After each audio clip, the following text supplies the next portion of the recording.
Hey, salut! Bienvenue à vous dans ce nouvel épisode de Perfect Ride, une série dédiée au perfectionnement à la conduite en off-road et bien plus. La preuve, puisque confinement oblige, je me retrouve chez moi. Je vous conseille de regarder l'intégralité de cette vidéo, car je vais vous dévoiler beaucoup de tuyaux dans cet épisode.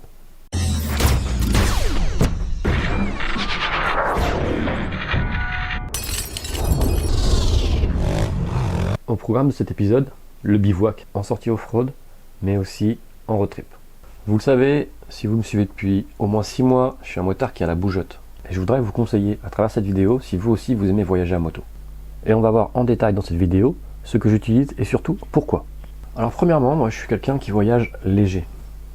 Pour moi ça fait partie de l'aventure. Alors la chose vraiment indispensable pour voyager en road trip, ça va être ton téléphone portable.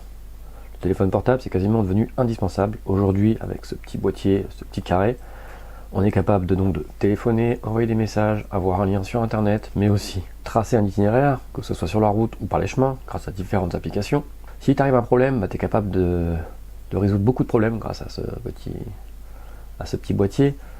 Exemple, joindre tes proches, tu es en panne, tu peux avoir de l'assistance, tu peux contacter ton assurance pour te faire dépanner, tu te fais voler de ta moto, tu contactes, voilà. Pour moi, vraiment la base, tout le monde en a un et on est obligé de le prendre, le téléphone portable. De plus, GPS, la télé, si tu veux regarder la télé ou regarder du stream, c'est aussi un super bon appareil photo, faut dire ce qui est, mais aussi une caméra. Si tu bivouacs, t'as pas forcément l'électricité, hein, forcément tu la fabriques pas. Par contre aujourd'hui l'énergie tu peux la stocker. Donc moi j'utilise ce powerbank là, 16 000 Ah, 2 ports USB, un rapide, un plus long. Et cette année j'en ai racheté un petit, un beaucoup plus petit. Et lui par contre en autonomie on est beaucoup plus restreint, on est sur du 4000 mAh. Par contre le format et le poids n'ont rien à voir. Quand tu compares les deux, ces deux choses d'accumuler, je tiens presque une semaine pour recharger toutes mes batteries. Donc nous voici dans le garage, je vais maintenant passer en détail tout ce que je prends et tout ce que j'utilise. Alors on va commencer par le contenant. Tu vas voir que je vais tout rentrer au fur et à mesure et ça rentre pile poil. Donc moi ça fait de nombreuses années maintenant que je l'ai, c'est un sac étanche. Donc la première chose indispensable quand tu pars en road trip, ça va être une tente. Donc cette tente là je me la suis procurée chez Decathlon. Pourquoi ce modèle là? J'ai eu d'autres modèles auparavant et franchement pour moi c'est le meilleur compromis. Donc le modèle exact c'est la Trek 900 de chez Decathlon. C'est un modèle pour 2 personnes puisque comme tu sais ça m'arrive de partir avec ma copine. Donc voilà, modèle 2 personnes, il existe en 1 personne, en 3 personnes. Après c'est une question de budget. Il y a plein de sortes de tentes. Pour moi celle-là c'est l'une des meilleures qui se fait. En termes d'encombrement de poids, donc voilà, hein, comme tu peux voir c'est vraiment pas énorme. Et en termes de poids on est sur 1,950 kg, donc moins de 2 kg. Voilà, donc je vais te la mettre dedans, dans le sac, pardon. Hop, elle est dedans. Ensuite, s'ajoute à ça, alors, toujours chez Decathlon, ça s'appelle une tarpe. Une tarpe en fait c'est une grande toile avec des piquets qui va te permettre de faire une multitude de choses. Premièrement de couvrir ta moto. Moi je déteste avoir ma moto trempée le matin, la rosée. Donc tu peux t'en servir pour plein de choses. Les dimensions exactes ça fait 2,90 m sur 2,85 m, soit pratiquement 3 m sur 3 m. Et avec ça tu es capable de faire beaucoup de choses.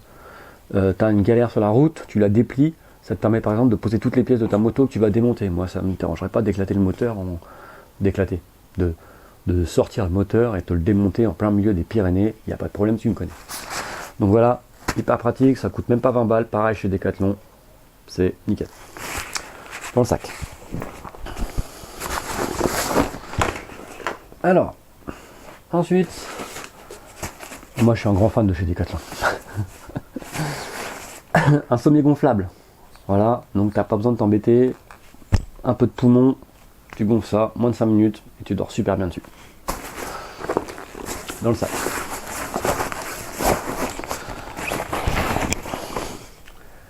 Et ensuite, la dernière chose que je vais placer dans mon sac, ça va être mon fidèle duvet. Ceux qui me connaissent depuis longtemps, ça fait des années que je l'ai, il n'a jamais bougé. Alors pareil, après tout dépend si tu es frileux ou pas, il y a plein de sortes de duvets, ils vont plus ou moins t'apporter de la chaleur. Donc ça, pareil, dans le sac. Mon sac est rempli, voilà la contenance qu'il fait. Et ça va soit sur le top case, ou soit quand je suis en solo sur la place arrière. Voilà, donc un système hyper connu, hyper pratique. On prend, on enroule. Donc normalement tu peux aussi mettre une pression comme ça avec ton genou. Et hop, donc tu vas clipser ces deux petites lanières là. Clac, voilà. Deux tendeurs et c'est réglé. J'aime le bivouac, j'aime bien me débrouiller. Le réchaud à gaz, la base, alors celui-là il est hyper pratique, il est hyper connu et il peut se démembrer complètement. C'est-à-dire que tu peux le démonter dans tous les sens, tu vois. Ça, tu peux complètement retirer la bonbonne de gaz en mode je vais me faire à manger. Voilà, et donc tu imagines bien que si je retire les 4 petites parties en métal, je mets ça dans un petit sac plastique, pas de problème. Ça c'est la base les gars. La base, quand on part en road trip, vous savez très bien, il faut impérativement de l'eau. Alors ça c'est une gourde type militaire, c'est une vraie gourde militaire. Me demande pas quelle guerre elle a fait, mais elle en a fait. Donc gourde en aluminium, bouchon, alors une petite sacoche. L'avantage de cette gourde, donc déjà d'une quand il fait super chaud, alors c'est la technique de la chaussette, c'est-à-dire que si tu veux de l'eau fraîche, ça tu vas l'humidifier la pochette et tu vas l'accrocher par exemple sur un crash bar de la moto, ce qui fait qu'avec l'air frais, le contenant va rester au frais. Voilà, donc l'avantage de cette gourde, d'une vraie gourde militaire, ça va être ceci, c'est une partie gourde et une partie gamelle. C'est-à-dire que moi là-dedans je me fais à bouffer les gars, tout simplement. Tu vois, je me fais à manger, je pose ça sur mon réchaud et je me fais à bouffer. Et ouais, comme un vrai roots. Donc voilà, ça je peux pas vous dire où la trouver, si vous fouillez un peu dans les surplus militaires, vous en trouverez facilement. Voilà, ça fait très très longtemps que je l'ai et c'est indispensable.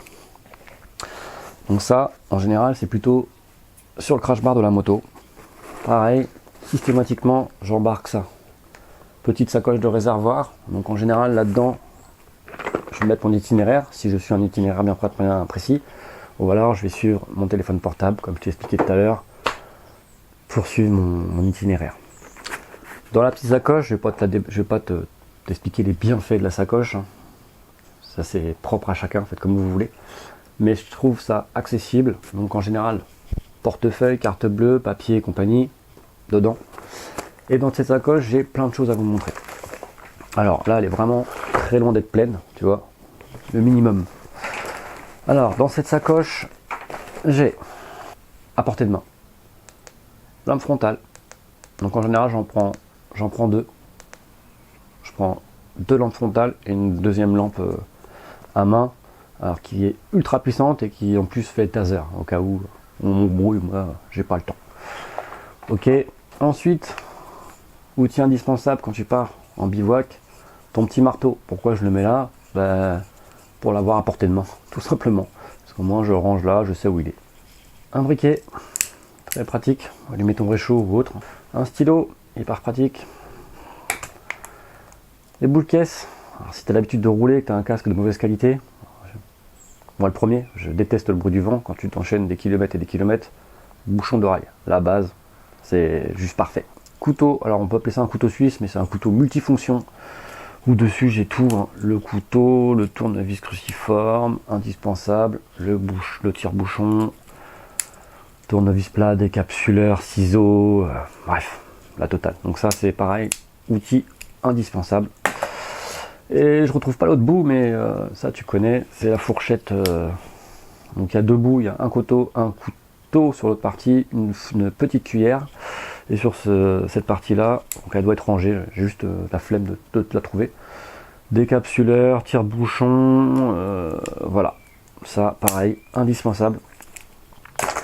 Alors, une chose très importante, moi je suis quelqu'un qui respecte la nature, on en reviendra à la fin de ce sujet, de cet épisode.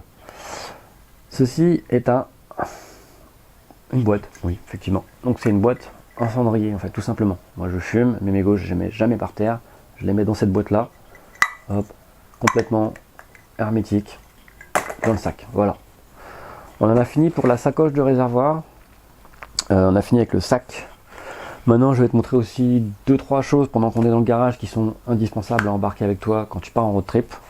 Donc pour l'entretien de ton casque, chose à faire tous les matins quand tu pars, que tu as bouffé du moucheron à bord, un petit coup de spray nettoyage. Alors il en existe plein, du déperlant et compagnie, là j'en ai une multitude de sortes, c'est le premier qui m'est tombé sous la main. Voilà, un nettoyant visière. Pareil, indispensable. Donc ça, tu prends ça avec une lingette microfibre ou du PQ et c'est réglé quoi. Pareil, le PQ, la base les gars. Mais dans le bivouac, à un moment, il est obligé de t'arrêter et grâce à ça, tu peux te charger n'importe où. Alors c'est très connu des campeurs. Voilà, cet embout-là, il est universel. Tu t'arrêtes dans un petit village, le premier, des fois quand il y a les marchés, voilà, c'est ça qu'on utilise. Donc au bout, en bout standard, où tu vas pouvoir brancher ton chargeur téléphone et compagnie. Alors il y a une chose que je ne vous ai pas parlé aussi, que j'emmène systématiquement, c'est une multiprise. Parce que comme tu as vu, j'emmène plein de choses. Quand je veux recharger mon téléphone, pas mon téléphone portable, mais mon ordinateur portable et mon drone, si j'ai qu'une prise, je suis baisé. Donc ce que je fais, je prends une triplette en général, où je peux brancher ordi, powerbank et les batteries du drone. Voilà, une triplette, ça me suffit. Alors, ça fait partie aussi des choses que j'emmène, donc je vais t'en parler, donc je les vois et que je les ai sous la main. Une chambre à air. Alors, une avant, une arrière, plus un kit de réparation rustine. Alors, je vais pas te le déballer, il est rangé, mais voilà, je voulais t'en parler. Une chambre à air avant, une chambre à air arrière. Et une fois que tu as changé ta chambre à air arrière, t'oublies pas une pompe. Alors, je suis désolé, j'ai pris le grand modèle. Habituellement, c'est pas celle-là que j'emmène, parce qu'elle est un peu balèze. Et je serais bien content de les trouver quand j'en aurais besoin. Jusqu'à présent, ça m'est jamais arrivé. Quoique, je me rappelle d'un retour de road trip d'Ardèche avec 7 crevaisons. 7 crevaisons, mon gars. Quand on a démonté la roue, on a halluciné. Bref, petite parenthèse. J'ai pensé à un truc. Je vous déconseille fortement d'emmener ce type de bombe à graisse. Il est déjà arrivé à certaines personnes, pas à moi, mais que cette bonbonne explose, par exemple, dans le top case. Il existe exactement la même chose en modèle beaucoup plus petit, c'est-à-dire un tube de graisse avec un petit pinceau au bout. Alors je l'ai vidé sur mon dernier road trip, mais voilà, c'est ce que je te conseille. Plutôt de partir sur un tube de graisse qui ne risque pas l'explosion. Voilà. Donc bien entendu, s'ajoute à ça des sangles, une araignée, tout ce qu'il faut pour arrimer correctement tous tes bagages à ta moto.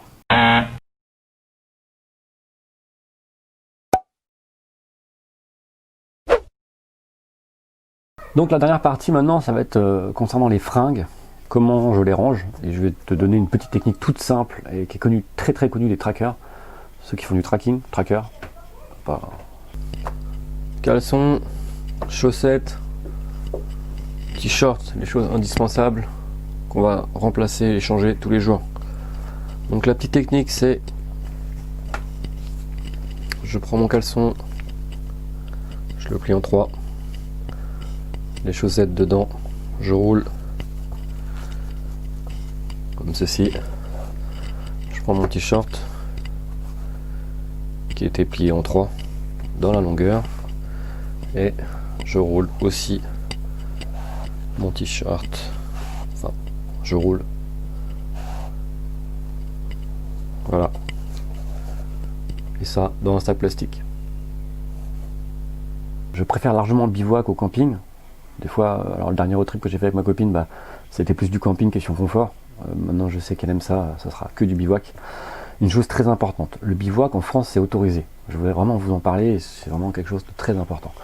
Le bivouac en France est autorisé, là-dessus il n'y a pas de problème. Il y a juste certaines règles à respecter, mais vraiment scrupuleusement. Donc on arrive, on s'installe, on mange, on dort, on déjeune et on repart. Il est primordial et impératif de laisser l'endroit aussi propre que vous l'avez trouvé. J'insiste sur ça, vraiment chose très importante. Ensuite, je respecte la nature et la nature me respecte. Oui, on appelle ça le karma. Et comprendra qui pourra. Ce long épisode de Perfect Ride est terminé. Si tu as aimé mon contenu, je t'invite à liker, partager sur les réseaux sociaux. Si tu n'es pas abonné, abonne-toi et surtout active la cloche pour recevoir les notifications. Très gros V de la banlieue de Navarre, c'était Dog Dude.